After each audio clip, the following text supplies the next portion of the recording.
Brigade Al-Quds kembali merilis video yang menunjukkan sejumlah pasukannya terlibat bentrokan dengan pasukan Zionis pada Rabu 27 Maret 2024.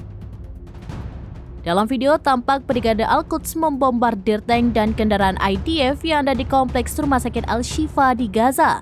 Serangan Brigade Al-Quds itu tampak tepat sasaran dan membuat kendaraan Zionis meledak satu persatu.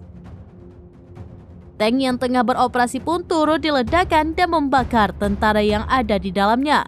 Di akhir video, Brigade Al-Quds dan pasukan Zionis juga tampak terlibat baku tembak di wilayah yang sama.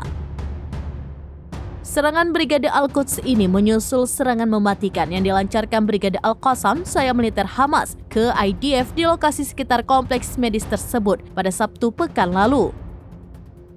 Brigade Al-Qassam, sayap militer gerakan Hamas pada Sabtu 23 Maret 2024 mengumumkan jika mereka menewaskan dan melukai sejumlah tentara pendudukan Israel atau IDF.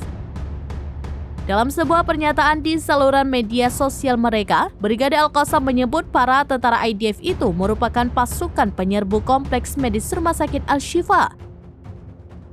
Selain itu, Brigade Al-Qassam juga menginformasi penargetan kendaraan militer milik pasukan pendudukan Israel di sekitar Rumah Sakit Al-Shifa di kota Gaza.